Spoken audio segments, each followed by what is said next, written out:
যার এই আযাব একবার বন্ধ হয়ে যা, আশা করা যায় কিয়ামতের ময়দানে জাহান্নাম থেকে সে মুক্তি পেয়ে যাবে। এই জন্য নবী করিম সাল্লাল্লাহু আলাইহি ওয়াসাল্লাম রমজান পর্যন্ত হায়াত বাড়ার দোয়া চাইতেন। তা মাত্র একটা দিন আমাদের কাছে বাকি আছে, এই দিনটাই মাত্র বাকি। আল্লাহ আমাদের সকলের হায়াত যেন রমজান পর্যন্ত পৌঁছে দেন। চেষ্টা করব আল্লাহ রাব্বুল আলামিন যেন এই অল্প সময়ের মধ্যে আমাদের সকলের উপকার হয় এমন কথাবার্তা বলা এবং শোনার তৌফিক দান করেন।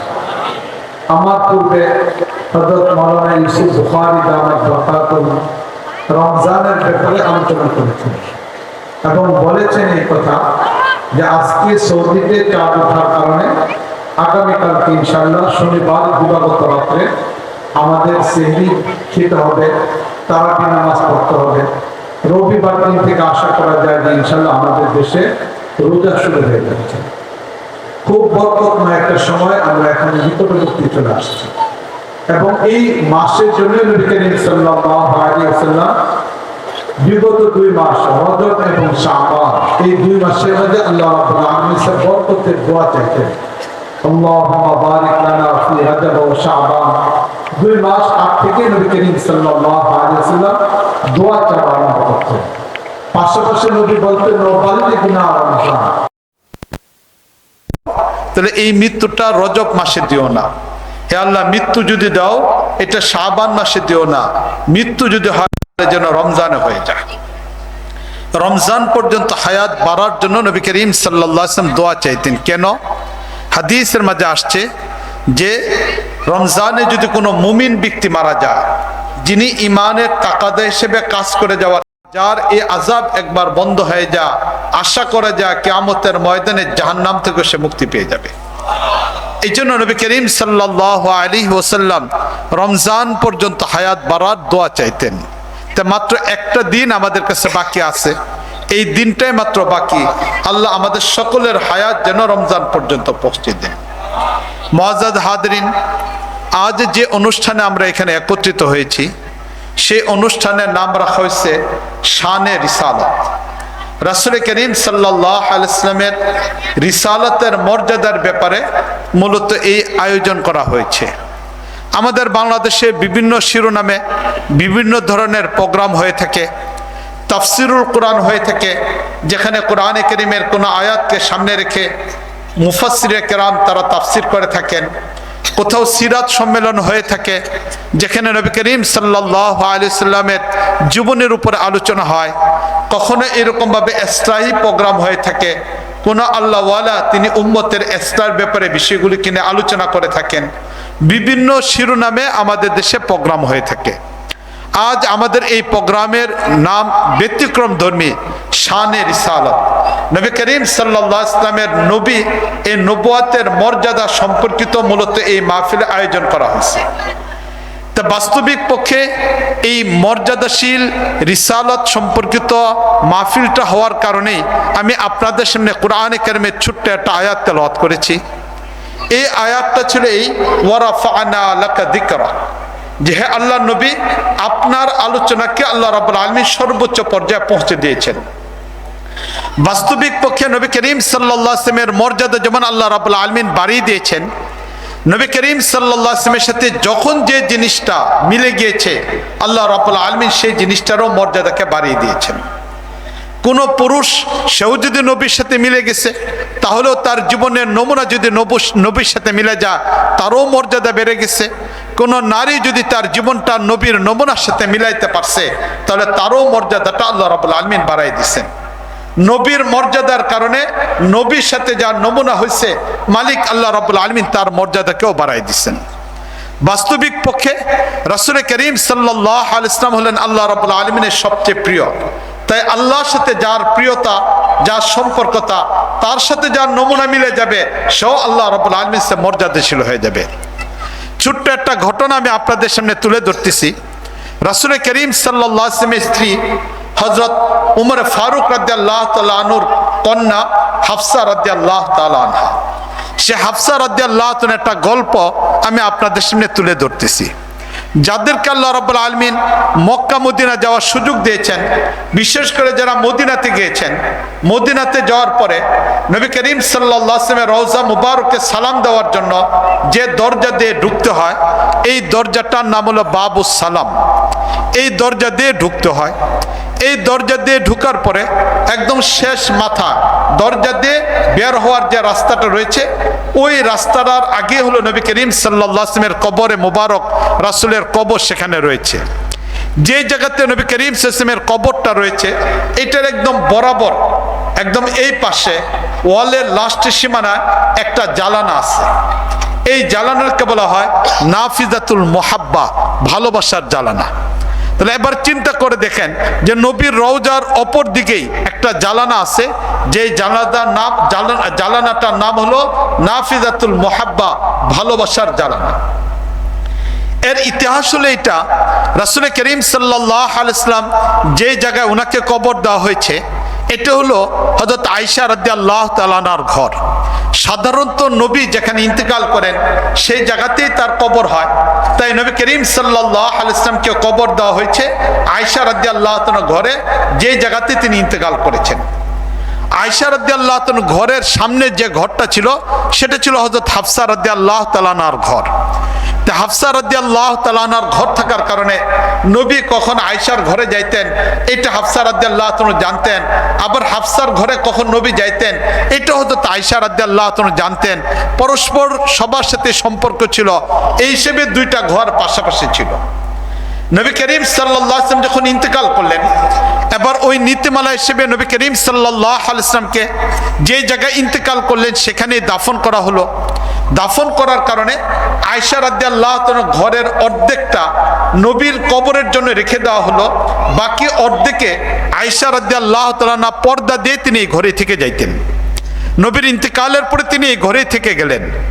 যে জায়গাতে কবর দেওয়া হয়েছে সাইডের বেড়াগুলোকে সরানো হয়েছে, এবার সরাসরি হযরত হাফসা রাদিয়াল্লাহু তাআলা আনহার এই ঘরের জানালা দিয়ে নবীর কবরটা দেখা যায়। তিনি নবীর ইন্তেকালের পর থেকে নিয়ে পারিবারিক কাজগুলিকে শেষ করার পরেই তিনি সেই জানালা দিয়ে নবী করিম সাল্লাল্লাহু আলাইহি ওয়াসাল্লামের কবরের দিকে তাকায় থাকতেন। শুধু একজন স্ত্রী স্বামীর কবর দেখতেন বিষয়টা এমন না, বরং একজন উম্মত হিসেবে নবীর কবরের দিকে তিনি মায়া মহাব্বতের দিকে তাকিয়ে থাকতেন। এইভাবে রাসূল করিম সাল্লাল্লাহু আলাইহি ওয়াসাল্লামের এই প্রিয়তম স্ত্রী হযরত হাফসা রাদিয়াল্লাহু তাআলা আনহা সময় কাটাইতে লাগলেন। কিছুদিন পরে আবু বকর রাদিয়াল্লাহু তাআলা খলিফাতুল মুসলিমিন তিনি ইন্তেকাল করলেন। তিনি ইন্তেকালের পরে এবার রাসূল করিম সাল্লাল্লাহু আলাইহি ওয়াসাল্লামের কবরের ডান পাশে সেখানে হযরত আবু বকরকে কবর দেওয়া হলো। এবার যখন আবু বকর রাদিয়াল্লাহু তাআলাকে কবর দেওয়া হলো, আয়েশা রাদিয়াল্লাহু তাআলার ঘরটা আরেকটু ছোট হয়ে গেল। তিনি পর্দা করে এখনো পর্যন্ত এখানে থাকতেছেন। দেখতে দেখতে এবার হযরত উমর ফারুক রাদিয়াল্লাহু তাআলা খলিফাতুল মুসলিমিন, হযরত উমর ফারুক রাদিয়াল্লাহু তাআলা খলিফাতুল মুসলিমিন হওয়ার পরে এরপরে মসজিদে নববীটা বড় করা প্রয়োজন দেখা দিল। এবার যখন মসজিদে নববী বড় করা প্রয়োজন দেখা হলো, এই পরিপ্রেক্ষিতে নবী করিম সাল্লাল্লাহু আলাইহি ওয়াসাল্লামের অন্যান্য স্ত্রীর ঘরগুলিকে ভাঙার প্রয়োজন দেখা দিল। মসজিদে নববীর সীমানাকে বাড়ানোর জন্য আশেপাশে যে সকল সাহাবায়ে কেরামের ঘর ছিল এগুলোকে ভাঙার প্রয়োজন দেখা দিল। শুধু আয়েশার ঘরটাই বাকি থেকে গেল, কারণ এই ঘরটারই 3 ভাগের 1 ভাগে আয়েশা থাকেন, বাকি 2 ভাগে কবর হয়ে গেছে। কিন্তু সমস্যা দেখা দিল হযরত হাফসা রাদিয়াল্লাহু তাআলা ঘরটা, এই ঘরটা যখন ভাঙ্গার বিষয়টা চলে আসলো যে মসজিদে নববীকে বড় করতে হবে, এবার হাফসা রাদিয়াল্লাহু তাআলা তিনি বেঁকে বসলেন, তিনি এই ঘরটাকে ভাঙতে চান না। এই ঘর থেকে তিনি অন্য কোথাও যেতে চান না। একজন পিতা হিসেবে একজন হযরত উমর পিতা, তিনি তার কন্যা হাফসা রাদিয়াল্লাহু তাআলাকে খুব ভালো করে বুঝাইলেন, কিন্তু হাফসা রাদিয়াল্লাহু তাআলা বিষয়টা মানলেন না। ভাই হিসেবে আব্দুল্লাহ চলে আসলো, তিনি এসে বোন হাফসাকে বুঝাইলেন, কিন্তু এরপরও তিনি এটা রাজি হচ্ছেন না। খলিফাতুল মুসলিমিন হিসেবে হযরত উমর চলে আসলেন যে এই ঘরের বিনিময়ে তোমাকে বিকল্প ঘর দেওয়া হবে, কিন্তু হাফসা রাদিয়াল্লাহু তাআলা কোনো অবস্থার মধ্যে তিনি রাজি না। তিনি নবীর কবরের পাশে এই জায়গাটা তিনি ছাড়তে চান না।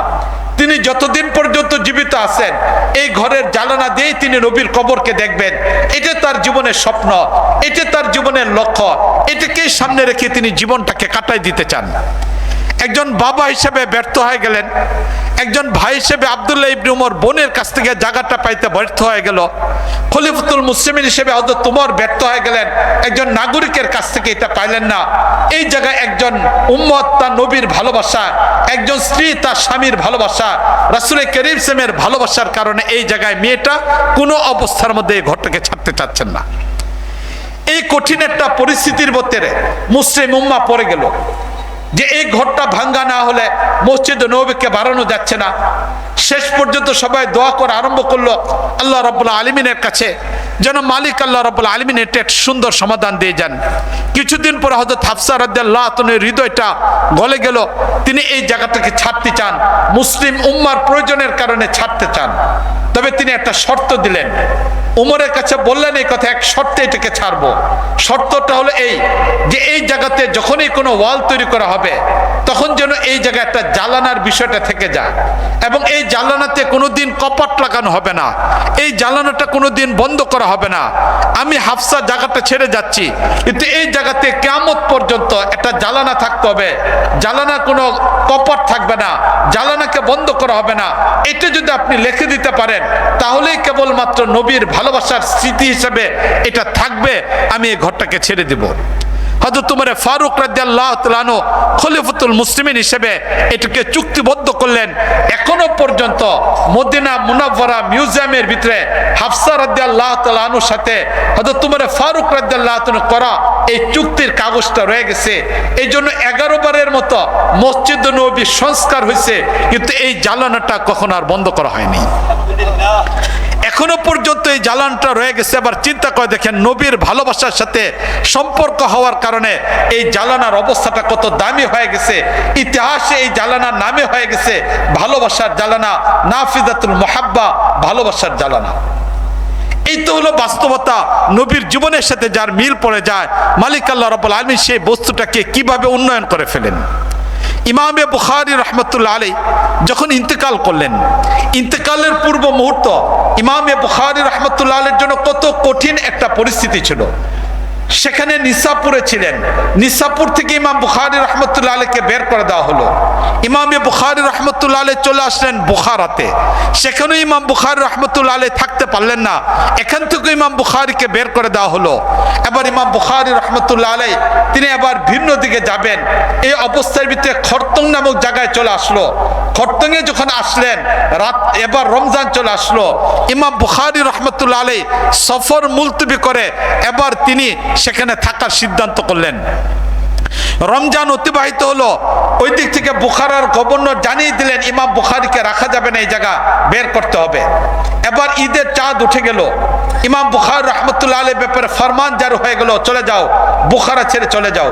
ইমাম বুখারী রাহমাতুল্লাহ আলাইহি চলে গেলেন, রওনা দিয়ে দিলেন, এশার নামাজ পড়লেন। এশার নামাজের পরে তিনি উঠলেন অথবা ঘোড়ার উপরে উঠলেন। কিছু দূর যাওয়ার পরে ইমাম বুখারী রাহমাতুল্লাহ আলাইহির শারীরিক অবস্থা অবনতি হওয়া শুরু হলো। এই তো ইমাম বুখারী রাহমাতুল্লাহ আলাইহি শরীর থেকে ঘাম বের হওয়া শুরু হলো, দুর্বলতা চলে আসলো। খাদেম যারা ছিলেন তারা বিষয়টাকে লক্ষ্য করলেন, লক্ষ্য করার পরে এরপর ইমাম বুখারী রাহমাতুল্লাহ আলাইহিকে ঘোড়া অথবা উট থেকে নামানো হলো, রাস্তার এক পাশে ইমাম বুখারীকে রাখা হলো। আর এই অবস্থায় ইমাম বুখারী দুনিয়া থেকে বিদায় নিয়ে নিলেন। এই যে ইমাম বুখারী রাহমাতুল্লাহ আলাইহি ঘর পর্যন্ত যেতে পারেন নাই, নিজের জন্মভূমি থেকে বিতাড়িত হলেন। ইমাম বুখারী রাহমাতুল্লাহ আলাইহি নিজের সম্মানসূচক একটা অবস্থান, মৃত্যুটা ওইটাও ঠিক মতো হয় নাই, ঈদের রাতে ইন্তেকাল করলেন। চারদিক থেকে সংবাদ ছড়িয়ে পড়ল। এই অবস্থার মধ্যে ইমাম বুখারী রাহমাতুল্লাহ আলাইহি ঈদের দিন জোহরের নামাজের পরে ওনার দাফন হলো। খরতং নামক জায়গায় যখন দাফন করা হলো, মুআজ্জাজ হাজরিন, ইতিহাস এটাই দেখলো। এবার একদিক থেকে ইমাম বুখারীকে মাটির নিচে দাফন করা হলো, অপর দিক থেকে ইমাম বুখারী রাহমাতুল্লাহ আলাইহি কবর থেকে সুগন্ধি বের হওয়া শুরু হলো। এবার মানুষ সেখান থেকে মাটি নেওয়া আরম্ভ করলো। এটাকে এবার বিভিন্নভাবে সংরক্ষণের ব্যবস্থা করা হয়, কোনোভাবেই পারা যাচ্ছে না। শেষ পর্যন্ত 40 দিন পর্যন্ত এটা ছিল। ওই যুগের উলামায়ে কেরাম আল্লাহর কাছে দোয়া করা আরম্ভ করলেন, শেষ পর্যন্ত আল্লাহ রাব্বুল আলামিন এটাকে বন্ধ করলেন। ইমাম বুখারী রাহমাতুল্লাহ আলাইহি কবরের মাঝে এই ধরনের কাজ কেন হলো? উলামায়ে কেরাম এই কথা বলেন, নবীর জীবনের সাথে ইমাম বুখারীর জীবনটাকে মিলাইছেন, যার কারণে মালিক আল্লাহ রাব্বুল আলামিন এই মর্যাদা দিয়ে দিয়েছেন। ওয়ারাফা'না লাকা যিকরাক, নবীর জীবনের সাথে যার জীবন মিলে যাবে, নবীর যেমন উঁচা হয়ে যা, নবীর আলোচনা যেমন সর্বোচ্চ পর্যায়ে, নবীর জীবনের সাথে যার জীবন মিল পড়ে যাবে, তার জীবনটা এমন একটা মর্যাদাশীল হয়ে যাবে। এই জন্য মুআজ্জাদ হাজরিন, আমাদের প্রত্যেকের উচিত হলো নবী করিম সাল্লাল্লাহু আলাইহি ওয়াসাল্লামের নমুনাকে অবলম্বন করা। নবীকে আল্লাহ রাব্বুল আলামিন পাঠাইছিলেন নমুনা অবলম্বনের জন্য। এই জন্য আমরা যেখানেই থাকি না কেন, যে অবস্থায় থাকি না কেন, নবীর সাথে যদি নমুনা অবলম্বন হয়ে যায়, তাহলে মালিক আল্লাহ রাব্বুল আলামিন জাহান্নাম থেকে আমাদেরকে বাঁচাই দিবেন। ছোট্ট আরেকটা ঘটনা আমি আপনাদেরকে শোনাচ্ছি। যে ঘটনাটা শোনাচ্ছি, তিনি নবী করিম সাল্লাল্লাহু আলাইহি ওয়াসাল্লামের খাদেম। নবী করিম সাল্লাল্লাহু আলাইহি ওয়াসাল্লাম যখন মক্কা থেকে মদিনা আসলেন, মদিনা আসার পরে নবী আলোচনা করলেন যে আমার এমন একজন খাদেমের দরকার, যার বয়সটা অল্প হবে, ঘরের ভিতরেও যেতে পারবে, বাইরের কাজগুলিকেও সামাল দিতে পারবে, এমন একজন বিচক্ষণ খাদেমের প্রয়োজন। যখন নবী করিম সাল্লাল্লাহু আলাইহি ওয়াসাল্লাম এই ঘোষণা দিলেন, এই ঘোষণা দেওয়ার পরে ওই যুগের একজন নারী ছিলেন উম্মে সুলাইম রাদিয়াল্লাহু তাআলা আনহা। তার আলোচনাটা প্রায় আধা ঘন্টার মতো লেগে যাবে। চমৎকার একজন নারী, জান্নাতি একজন নারী। তার ইতিহাসের দিকে আমি যাচ্ছি না, একজন জান্নাতি নারী হযরত উম্মে সুলাইম রাদিয়াল্লাহু তাআলা আনহা। এই উম্মে সুলাইম রাদিয়াল্লাহু তাআলা আনহা, তিনি তার ছোট্ট বাচ্চা আনাস, যার নাম ছিল আনাস, মাত্র 10 বছর বয়স, সে আনাসকে নবী করিম সাল্লাল্লাহু আলাইহি ওয়াসাল্লামের কাছে নিয়ে আসলেন। আনাস রাদিয়াল্লাহু তাআলা আনহু নবীর কাছে আসলো। আসার পর থেকে নিয়ে দীর্ঘ 10 বছর পর্যন্ত নবী করিম সাল্লাল্লাহু আলাইহি ওয়াসাল্লামের খাদেম ছিলেন এই আনাস রাদিয়াল্লাহু তাআলা আনহু। নবীর